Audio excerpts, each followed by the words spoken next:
통화 거래를 할 때 가장 중요한 게 이제 통화 시장 자체의 속성, 그러니까 통화 시장이 약간 특성이 있습니다. 예를 들어서 이제 다른 주식 시장이라던가 암호화폐 시장에 비해서 조금 더 부각되는 특색이 있고, 그리고 이제 이 특색 자체가 손익에도 영향을 미치기 때문에 굉장히 중요한 개념인데요. 저희는 이제 이 개념을 갖다가 저희가 스프레드라고 부릅니다. 그래서 오늘은 이제 모든 전체 시간 동안 이 스프레드에 관한 내용을 갖다가 중점적으로 짚어보도록 하겠습니다. 먼저 이 스프레드, 이제 뭐 스프레드에 대해서 이제 들어보신 분도 계실 것 같고 처음 들어보시는 분도 계실 것 같은데, 이 스프레드란 기본적으로 사자와 사자 팔자의 가격 차이입니다.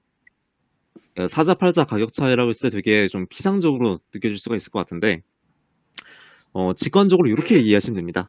예를 들어서 이제 어떤 뭐 제가 예를 들어서 어떤 사과를 판다 가정을 해보죠.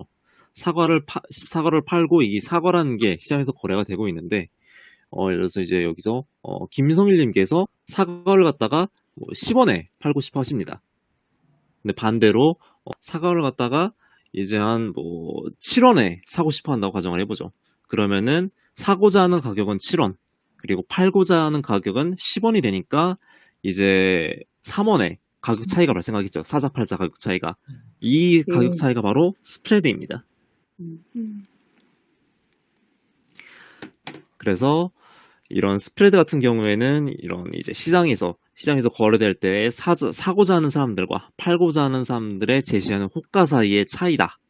이렇게 이해를 하시면 되시겠습니다.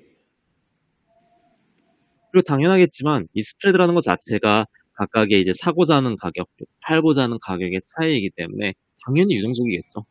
그래서 어떤 경우에는 뭐 아까 제가 예시로 들어드린 사과 가격의 사자 팔자 가격 차이가 3원일 수도 있고, 어떨 때는 5원일 수도 있겠죠. 어떨 때는 뭐 1원일 수도 있겠고요. 그런 식으로 이제 이 스프레드라는 개념은 굉장히 유동적입니다. 그리고 특히 시장이 개장을 했을 때, 그리고 여기서 이제 개장이라는 것은 이제 각각의 주요 시장뿐만이 아니라 이 통화 시장 자체는 이제 24시간마다 개장과 평생이 반복이 됩니다.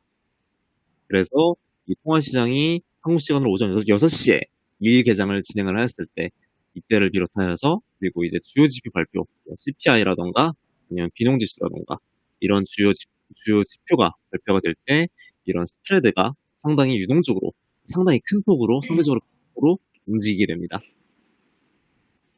그리고 이 스프레드가 왜 발생하나요? 라고는 질문이 있을 수가 있는데, 근본적인 질문에 대한 답은 여기도 나와 있습니다. 사자팔자 가격 차이니까, 당연히 사자팔자 가격 차이가 발생하기 때문에 스프레드가 발생을 하겠죠. 그런데 이제 그 이외에도 두 가지입니다. 1번은 제가 방금 전에 말씀드린 부분입니다. 그런 사자팔자 가격 차이가 본래적으로 발생하기 때문에 거기에서도 발생을 하고요. 두 번째로는 수수료적인 측면이 있습니다. 즉, 스프레드에는 시장에서 발생하는 사자 팔자 가격 차이에다가 브로커에서 저희 라이트 파이낸스 기반은 수수료, 이 두 가지가 포함된 개념이라고 보시면 될 것 같아요. 그러면 여기서 저희가 명확히 해야 될 개념이 있겠죠. 그러면 스프레드 이꼴 수수료냐? 라고 했을 때 이거는 이꼴이 아니죠. 왜냐하면 스프레드에는 수수료도 포함이 되어 있지만 수수료 이외에도 시장에서 본래적으로 발생하는 호가 갭이 포함이 되기 때문에 스프레드 이꼴 수수료는 성립이 되지 않습니다. 즉, 스프레드에는 수수료가 포함될 수 있지만 스프레드가 곧 수수료가 되지는 않습니다. 그리고 이제 코인을 통해서 조금 더 직접적으로 실질적인 사례에서 이 스프레드에 대해서 직접 한번 확인을 저희가 진행을 해보죠. 요거는 제가 이제 바이낸스에서 가져온 자료입니다. 바이낸스에서는 이제 APT라는 코인이 거래가 되고 있고요. 그리고 이제 APT라는 코인이 이때 당시에 마지막으로 거래된 가격이 7.6707이었습니다. 근데 보시면은 위쪽 같은 경우에는 팔자 가격이고 파는 사람들은 7.6714에 팔고 싶어 하네요. 그런데 지금 사고자 하는 사람들은 7.6688 여기서 사고 싶어 하네요. 그렇기 때문에 여기서도 팔고자 하는 사람과 사고자 하는 사람들의 각각 원하는 가격의 차이가 생겨 있죠. 그렇기 때문에 이걸 갖다가 저희는 스프레드라고 부르고, 그리고 저희가 이제 지난번 시간에서 저희가 진행을 했을 때 가장 마지막 단위를 갖다가 저희가 이제 포인트라고 부른다고 했었죠. 그러면 여기에서 7.6714와 7.6688의 포인트는 몇 포인트 차이일까요? 20, 맞습니다. 20. 여기서는 이제 26포인트 차이입니다.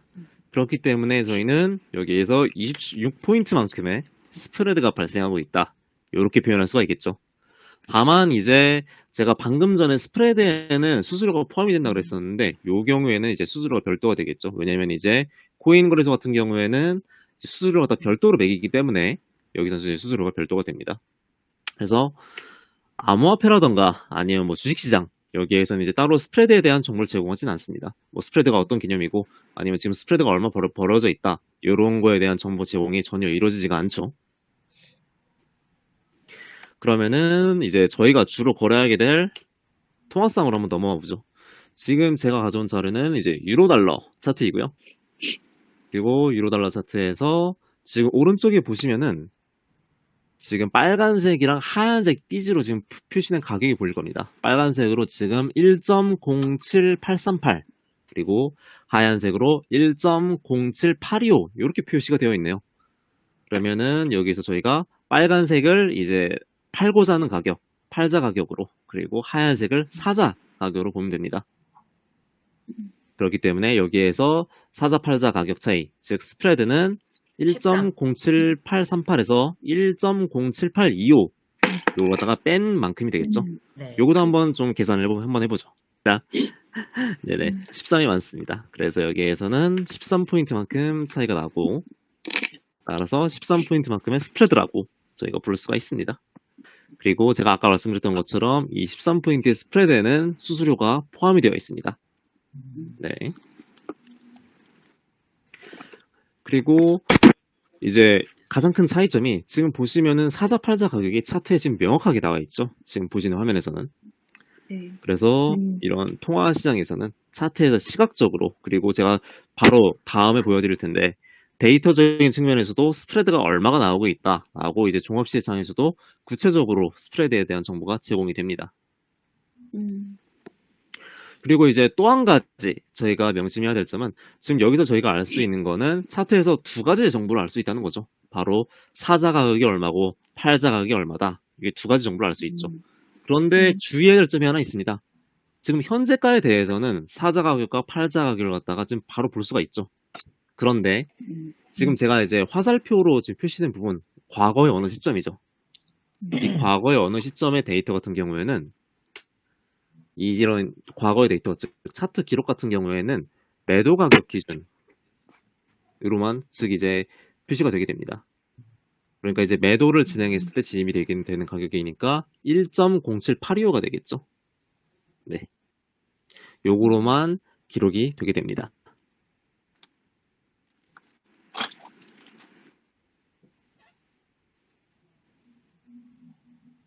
그리고 이제 제가 방금 전에 이러한 스프레드에 대한 정보를 갖다가 차트에서뿐만이 아니라 이제 데이터적으로도 볼 수가 있다고 말씀드렸는데, 메타트레이더에 들어가셔가지고 종합시장에서 우클릭을 하시고 그러면은 이제 스프레드라는 항목이 있습니다. 여기를 갖다가 이제 체크 표시를 갖다가 해주시면은, 선택을 체크 표시를 갖다 만들어 주시면은 종합시장에서 이렇게 오른쪽 화면처럼 스프레드가 표시가 되게 됩니다. 그래서 지금 뭐 유로달러와 파운드달러는 13포인트만큼 스프레드가, 그리고 달러에는 16포인트만큼 스프레드가 발생하고 있다고 지금 적혀 있네요. 네. 그리고 아까 차트에서 기본적으로 이제 메타트레이더를 처음 설치를 하게 되시면은 이 아까 보여드렸던 이 빨간 선이 보이지가 않습니다. 그렇기 때문에 저희가 설정을 하나 해줘야 되는데요. 이 차트에서 이제 우클릭을 하고 속성을 눌러주시면은 차트에 대한 속성이 나오게 됩니다. 이 속성 창에서 일반 탭으로 들어가시면은 오른쪽에 매수선 보이기라는 항목이 있습니다. 그래서 여기를 갖다가 체크 표시를 해주시고 확인을 해주시면은 이렇게 빨간색 선이 나오게 됩니다. 네. 그래서 이제 다음으로 이제 넘어가기 전에, 한번 간단하게, 여기 지금 차트가 하나 나와 있으니까 간단하게 한번 실전처럼 연습을 해보죠. 그럼 지금 여기서 1.07838 이게 지금 빨간색으로 되어 있고, 그리고 1.07825 요게 지금 하얀색으로 되어 있죠. 그럼 이 상황에서 매수를 하게 되면은 어느 가격으로 사질까요?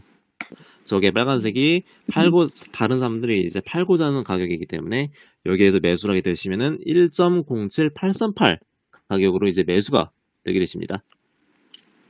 반대로 여기에서 이제 매도 거래를 갖다가 열게 되신다면은 반대로 이제 하얀색인 1.07825 여기에서 매도가 잡히게 되겠죠. 네네. 네네. 그리고 한 번 더 연습을 해보죠. 여기 저희가 매수를 해서 1.0738838에서 매수를 했는데 갑자기 바로 0.1초 만에 망이 바뀌었다 가정을 해보죠. 그래서 이제 호가가 아직 바뀌기 전에 이 상태에서 바로 매수 주문 들어갔던 것 갖다가 바로 청산한다 가정을 해보죠. 그러면은 매수 주문을 갖다가 청산해야 되니까 팔아야겠죠. 네, 그러면은 청산은 어느 가격을 기준으로 청산이 될까요? 맞습니다. 1.07825 가격으로 그게 되게 되십니다. 청산이 되게 되십니다. 그래서 단순하게 이렇게 이해하시면 됩니다.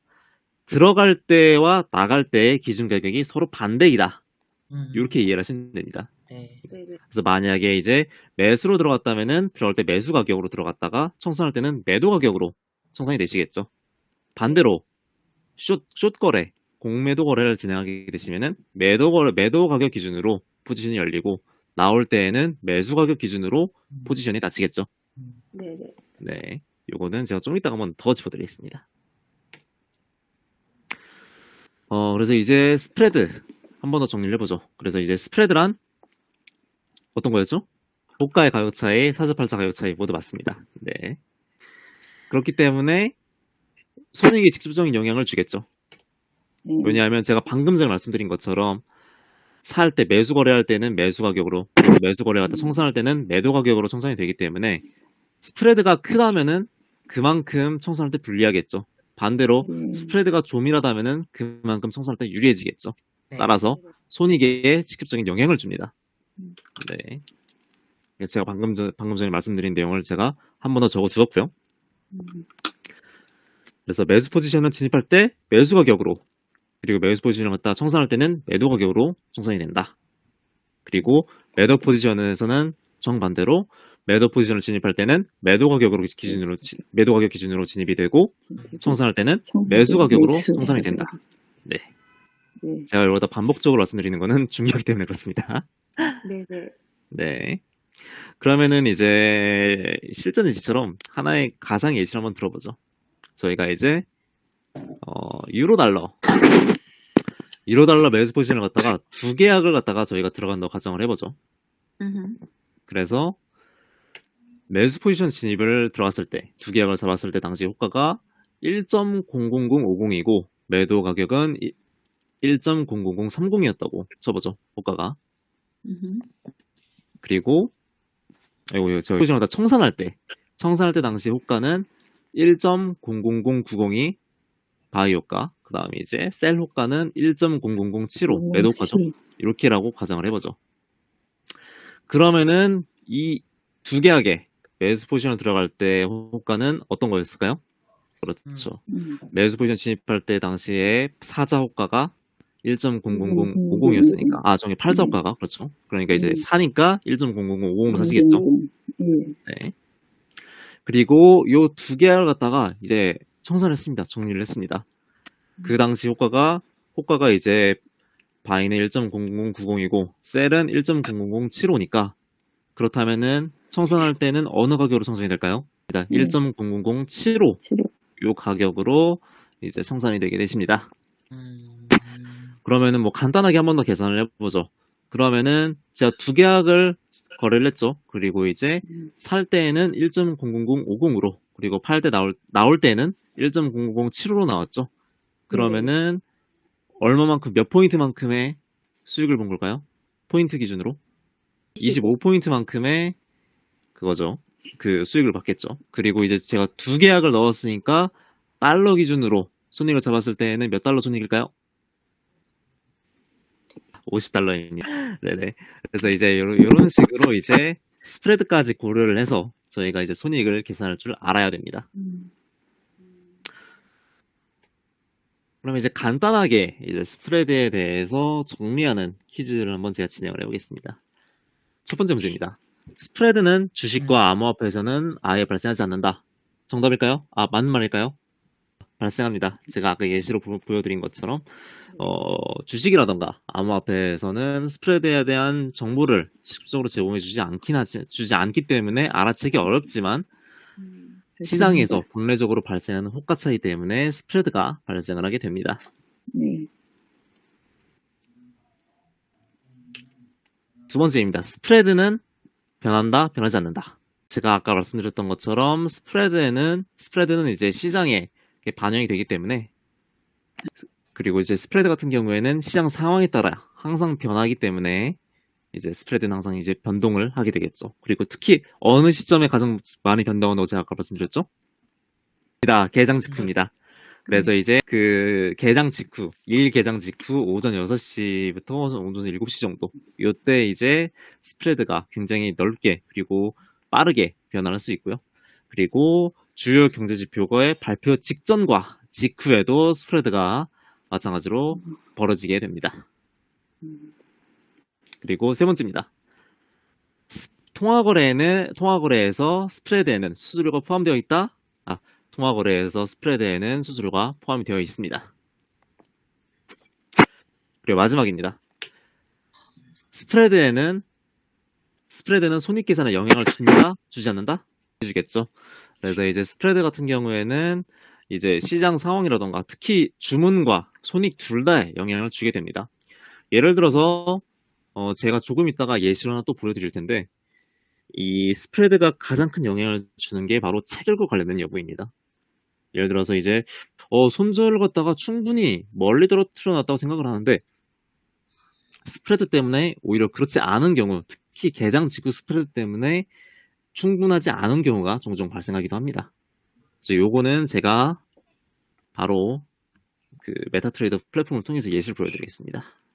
그러면 이제 아마 매수선이 아까 제가 말씀드린 그 빨간색 선이 기본적으로는 이제 안 떠 있으실 겁니다. 이렇게 지금 제 창처럼. 근데 이제 아까 제가 말씀드렸던 것처럼 차트에서 우클릭을 하시고 그 다음에 차트 속성에 들어가게 되시면은 이렇게 이제 팝업 창이 하나 나오게 되고요. 그리고 이제 제가 지난번 시간에서 여기 이 차트 우클릭해서 나오는 속성창에서 이런 색상을 좀 변경을 한다 이렇게 말씀드렸었는데, 네. 이 색상 탭 오른쪽에 일반이라고 있습니다. 네. 그래서 이제 일반에 들어가시면은 여러 가지 옵션이 많은데, 여기에서 이제 가장 중요한 거는 오른쪽에서 중간쯤에 매수선 보이기라는 게 있습니다. 그래서 이제 요걸 갖다가 체크 표시를 이렇게 해주시면요, 이렇게 이제 빨간색 선이 차트에 이렇게 추가가 되게 됩니다. 네. 그래서 저희가 알 수 있는 건 이제 여기에서 이제 매수 거래를 하게 되면은 요 빨간색을 기준으로 잡히게 되고, 그리고 매도를 넣게 되면은 요 하얀색을 기준으로 진입가가 잡히게 되겠죠. 그리고 지금 보시면 아시겠지만 지금 차트 기록들, 지금 여기 차트가 지금 만들어지고 있죠, 하나가. 그 캔들이 하나가. 보시면 이제 캔들 같은 경우에는 무조건 이 하얀 라인이 기준이 되어서 이렇게 이제 차트가 잡히게 됩니다. 그렇기 때문에 뭔가 이제 예약 주문이라던가 아니면 그런 거를 갖다가 거실 때는 이런 스프레드를 갖다가 항상 염두를 하셔야 됩니다. 이 스프레드가 이제 지금 여기 차트의 과거 기록에는 나와 있지 않은데, 여기에서도 이제 항상 반영이 되고 있었다라고 이제 간주를 좀 해주셔야 됩니다. 물론 이제 타임 프레임이 좀 크게 간다, 뭐 1시간 봉으로 간다, 그러면 이제 그렇게 크지 않기 때문에 굉장히 작죠. 그렇기 때문에 이제 뭐 굉장히 영향이 크진 않긴 한데, 그런데 이제 개장 직후라던가 그럴 때에는 스프레드가 굉장히 좀 크게 벌어지기도 합니다. 뭐 거의 여기에서 뭐 여기까지 이런 식으로 이제 벌어지기도 합니다. 네, 그렇기 때문에 항상 이제 그런 스탑로스라던가 그런 아니면 이제 TP라던가 그런 걸 잡으실 때는 그거까지 염두를 두시고 잡으시는 게 좋습니다. 한번 이제 주문 한번 넣어보죠. 여기에서 이제 매도 한번 넣어보죠. 여기서 이제 매도를 갖다 넣게 되면은 여기에서 이제 셀로 들어가는데 방금 보셨죠? 하얀색이 여기에 잡히게 되죠. 시가가. 네네네. 네. 여기에서 이제 진입점이 이렇게 잡히게 되고 보시면은 진입 가격 또한 여기에서 이제 여기 이제 진입 가격입니다. 요 가격 또한 1.07792 여기죠. 1.07792 이렇게 이제 찍히게 되고요. 반대로 요걸 다 청산할 때 가격 같은 경우에는 여기에 지금 이제 두 번째 또 가격이라고 하나 더 있습니다. 섹션이 보이시겠죠? 이익 실현의 오른쪽에 있습니다. 그래서 네. 이제 요 가격으로 이제 포지션을 닫게 되면 요 가격으로 이제 청산이 되게 됩니다. 그리고 이제 요 가격 같은 경우에는 이제 여기 이 빨간 선 요거 다 기준으로 되게 되겠죠. 왜냐면 지금 이게 매도 거래이기 때문에. 그래서 보시면은 1.07811 정도인데, 네, 보시면은 그쯤에 가 있죠, 지금 빨간 선이. 그래서 이런 식으로 이제 파악을 하시면 됩니다. 그래서 이제 만약 지금 제가 매도 거래를 들어갔죠. 매도 거래를 들어갔으니까 이제 청산할 때에는 그 빨간색 매수 가격 기준으로 청산이 되겠고, 따라서 지금 순간부터는 제가 신경을 써야 될 거는 요 빨간색 선이 되겠죠. 네. 그래서 이 빨간색 선이 제가 이제 진입한 데까지 오면은 손익 또한 0불이 되겠죠. 그리고 빨간색 선이 여기 아래까지 가면은 이제 수익 구간으로 전환이 되겠죠. 네. 네. 지금 이게 매도 거래이기 때문에. 네. 네. 아, 그리고 이제 데이터적으로 여기 이제 좌측에 보시면은 종합시장 여기에서 이제 기본적으로는 여기에 이제 이게 스프레드가 없이 이렇게만 있을 거예요. 통화, 그다음 매도, 매수 이렇게만 있을 건데 그냥 빈 공간 누르시고 여기도 이제 스프레드 누르시면은 이렇게 느낌표 항목이 생기게 되고 이렇게 이제 스프레드가 데이터로도 이렇게 표시가 되게 됩니다. 네. 그리고 이제 보시면 지금 뭐 파운드 달러 같은 경우도 14 갔다가 13 갔다 다시 조금씩 왔다 갔다 하죠. 이렇게 이제 조금씩 스프레드는 변동적입니다. 그리고 이제 이걸 갖다가 조금 더 좀 이제 확실하게 볼 수 있는 게 통화창에서 비트코인을 한번 키워보죠. 비트코인이 여기 있네요. 네.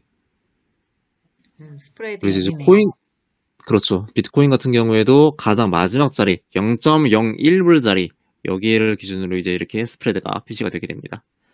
근데 나중에 이제 코인 같은 경우에도 이제 시세가 빠르게 변할 때 코인 같은 경우에도 스프레드가 상당히 이제 빠르게 스프레드가 이제 많이 이제 큰 폭으로 줄었다가 늘었다가를 반복하게 됩니다.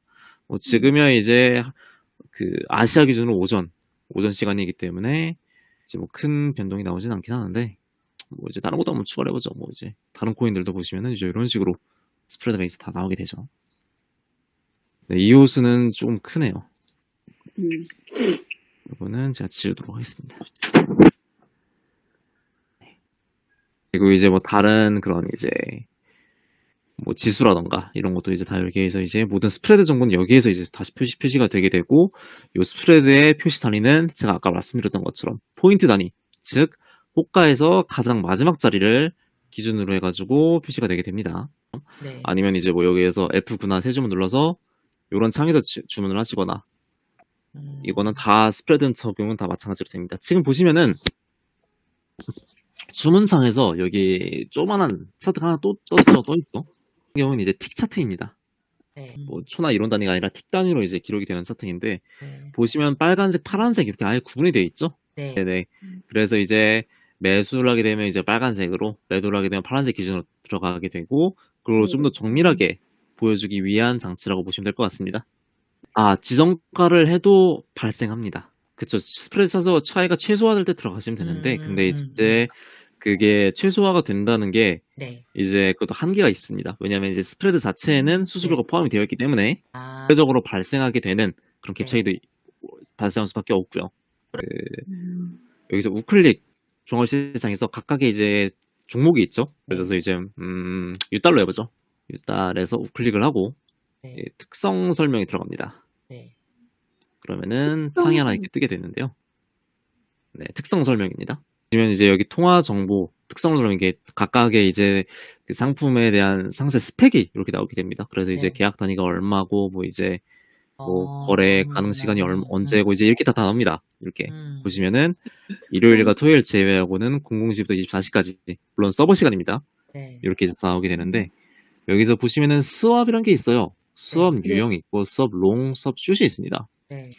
요게 바로 이제 롤오버라는 항목에 영향을 주는 항목입니다. 이게 수업. 어떤 의미냐라고 네. 했을 때 만약에 이제 제가 1년만큼 롱을 잡고 있다 가정을 해보죠. 네. 그리고 근데 이제 뭐 제가 뭔가 잘 풀려가지고 다음 날까지도 가져가자라고 해서 이제 그냥 그대로 두고 뭐 이제 잠들고 다음날 아침에 일어났다고 가정을 해보죠. 그러면은 서버 시간 기준으로도 00시를 지나가겠죠 한번. 이제 00시를 지나가게 되면은 여기에 적혀 있는 것처럼 수업 롱에 대해서는 마이너스 5.904 포인트만큼 롤오버가 적용이 됩니다. 그렇죠. 정확히는 이제 시간을 오래 두는다기보다는 하루를 넘겼느냐 안 넘겼느냐 요거와 가장 밀접하게 연계가 되는 부분은 바로 이제 이자율입니다. 하루를 갖다가 이제 넘기게 되면은 공시가 넘어가 되면은 이자가 이제 부과가 되는 거죠, 이자율이. 반대로 지금 보시면은 수업 롱은 마이너스 5.904죠. 네. 그런데 수업 숏은 보면은 마이너스가 아니에요. 플러스 4.2. 이 말은 무엇이냐? 매도 포지션을 가지고 하루를 넘기게 되면은 이만큼을 오히려 받는다는 의미입니다. 이렇게 네. 여기선 지금 롱이 마이너스고 숏이 플러스지 않습니까? 근데 요즘에 다들 아시겠지만 미국이 금리를 엄청나게 올렸죠, 가파르게.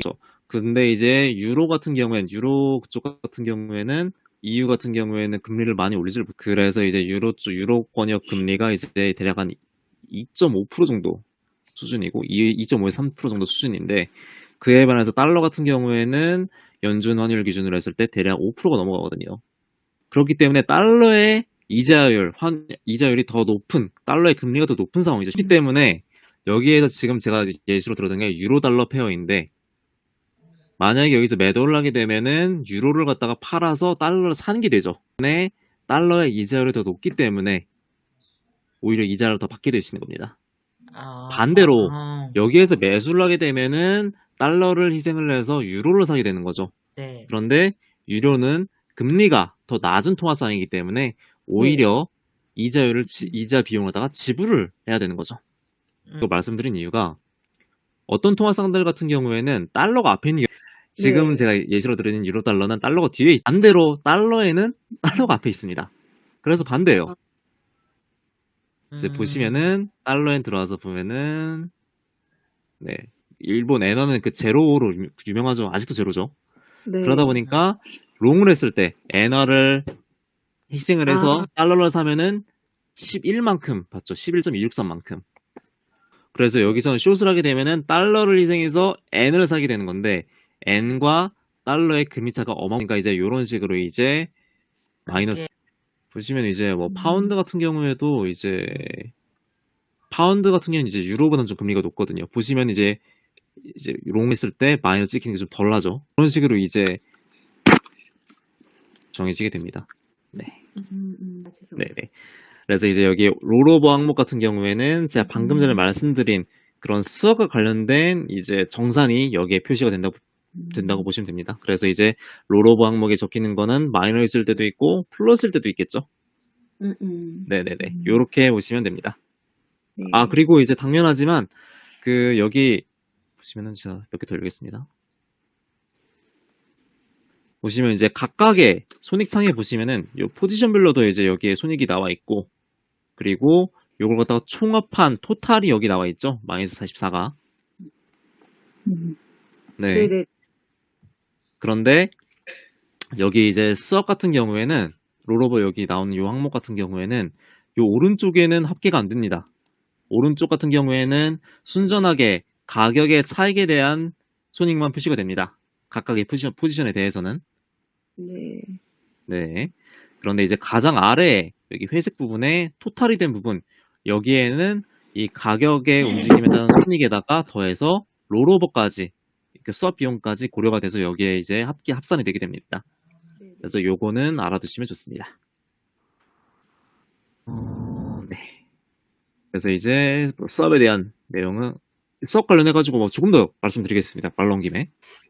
이것도 이제 사실 수업에 가는 거는 제가 다음번에 한 번 더 준비해드리려고 했었는데 이렇게 된 김에 한 번에 다 진행을 하죠.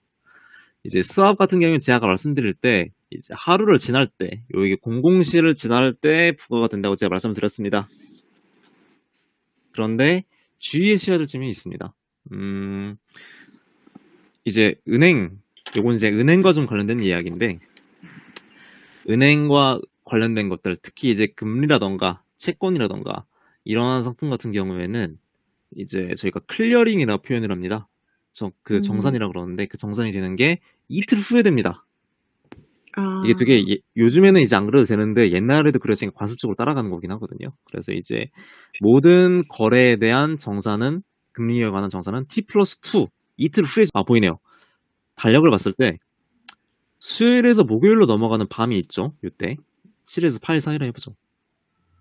근데 이제 이때로부터 목요일에 공공시겠죠. 그럼 목요일에 공공시로부터 이틀 후는 토요일 공공시겠죠. 그런데 주말에는 은행이 업무를 안 하죠. 네. 네. 그런데 이제 이자 같은 경우에는 주말이라고 해서 안 붙진 않죠. 주말에도 붙습니다. 이제 은행 같은 경우에는 은행은 주말에 쉬어도 이자가 붙는 건 주말에도 쉬지 않습니다. 그렇기 때문에 제가 방금 말씀드렸을 때 이틀 후에 이자라는 거 이게 다 그게 된다고 말씀드렸죠. 은행 쪽에 넘어갈 때는. 그렇기 때문에 수요일에서 목요일로 넘어갈 때 있죠. 네. 수요일에서 목요일로 넘어갈 때, 즉 목요일 공공시에 부과되는 수업 비용 같은 경우에는 주말 것까지 합산됩니다. 그래서 여기 보시면은 3일 수업이라 되어 있죠. 여기 항목에. 수업이 그 말입니다. 그래서 3일치 수업이 수요일 밤, 그러니까 이제 목요일 공공시이자 수요일 24시겠죠. 요때 부과된다. 그 의미입니다. 그렇기 때문에 요번 주 만약에 예를 들어서 이제 7일에 포지션을 들고 아직까지 목요일에 닫았다. 다 가정을 한다면은 롱 기준으로 했을 때 마이너스 5.9 곱하기 3 하면은 이제 얼마죠? 한 17.3 정도가 되겠죠? 마이너스 17.3. 그만큼이 부과가 되었겠죠. 수요일에서 목요일 넘어갈 때. 3배니까. 네. 반대로 숏을 들고 이제 그렇게 넘어갔다. 그러면은 12.7 정도 되겠네요. 12.7만큼 플러스가 되었겠죠. 왜냐면 3배가 부과가 되니까요. 같은 경우는 이제 이거 이제 금요일도 아닌데 왜 갑자기 이제 이렇게 많이 붙었냐 그러시는데 이제 이러한 점이 들어있습니다. 네, 그래서 이제 이러한 점들이 있고 말 나온 김에 여기 이 창에 들어온 김에 여기 있는 걸 다 한번 봐보죠 저희가. 여기에서 이제 뭐 계약 단위 제가 예전에 지난번에 말씀드릴 때 통화상의 이제 1계약은 이제 10만 개 통화에 10만 개 뭐 이제 유로 1낫이다 그러면 10만 유로 이렇게 된다 말씀드렸었는데 그거에 대한 확인을 할 수 있는 게 바로 여기에 있습니다. 여기에 보시면은 계약 단위하고 10만 써 있죠. 네네네. 그래서 이제 여기에서 이제 계약 단위가 1계약이 얼마만큼의 몇 개를 가지고 있느냐 그런 거다 의미한다 보시면 됩니다. 몇 개에 해당하느냐.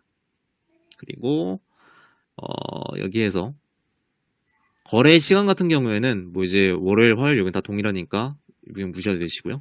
근데 이제 여기 시간 같은 경우에는 요게 서버 기준 시간입니다. 서버 기준 시간이고 그렇기 때문에 한국 시간과는 좀 시차가 있습니다. 그 시차가 바로 여름 기준으로 서머 타임이 적용되고 있을 때 기준으로는 한국과 6시간 차이가 납니다. 6시간이 느립니다. 그래서 여기에 써 있는 공공시 같은 경우에는 새벽 6시겠죠. 한국 시간으로 친다면은.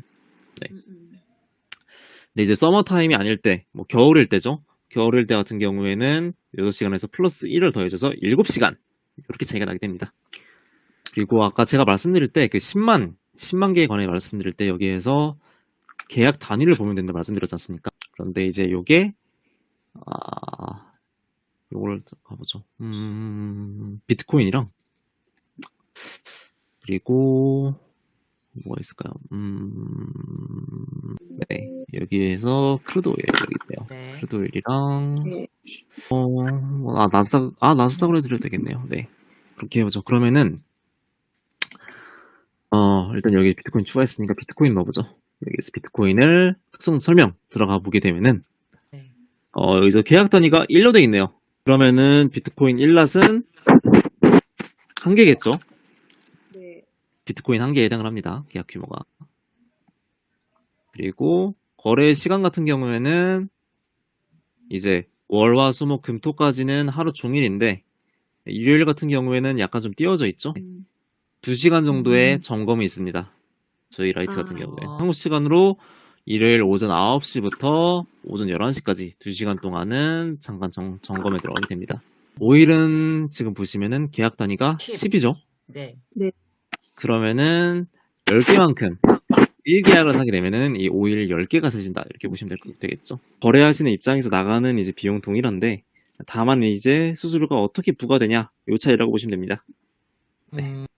결과적으로 이제 조삼모사처럼 되는 거죠. 결과적으로 합플하면 동일합니다. 네. 그래서 그 차이입니다. 네.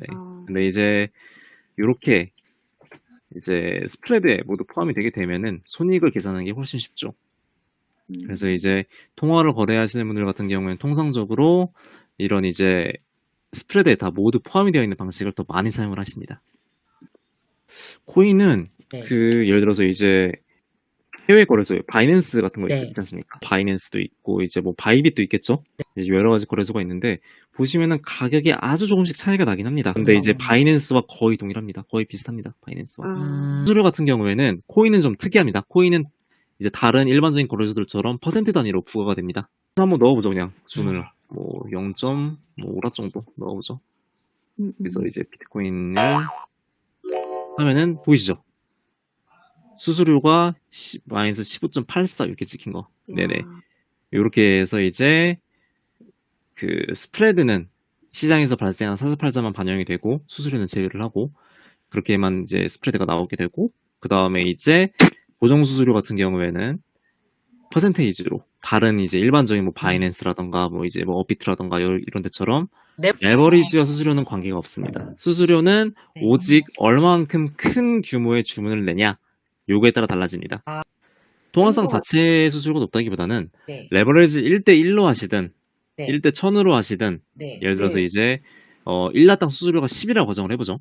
네, 1라당 수수료가 10이라고 가정을 했을 때 1대1로 하든 1대100으로 하든 10은 동일합니다. 근데 레버리지와 상관없이 예를 들어서 이제 1대1로 5계약을 하고 1대100으로 5계약을 한다 쳤을 때 그러면은 소모된 수수료는 동일하죠.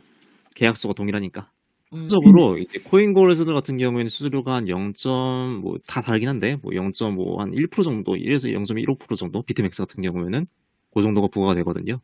이걸 갖다가 이제 0.1%라고 가정을 해보죠. 편리하게 왕복을 했을 때. 네. 그랬을 때 비트코인이 지금 이제 얼마죠? 지금 한 6,395, 뭐 요즘 나오네요. 네, 6,400. 그런데 이제 뭐 비트코인이 10만 불로 갖다 가정을 해보죠. 네, 계산하기 쉽게 하기 위해서요. 이제 비트코인이 이제 10만 불이 갔을 때 비트코인 1라치를 갖다가 이제 거래를 하게 되면은 왕복으로 대략 0.1% 정도의 수수료가 나오겠죠. 아이고, 잠시만요. 네. 0.001 이렇게 나오겠죠.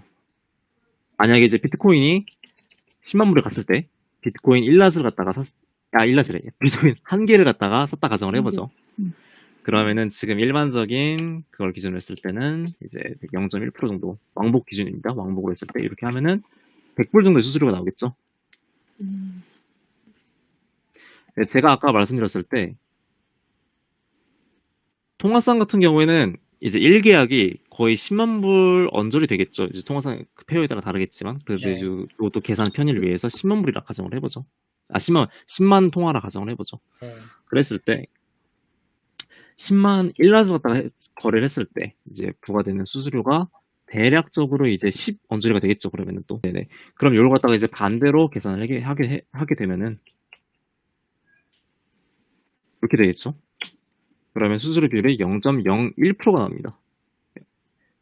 왕복 기준이겠죠.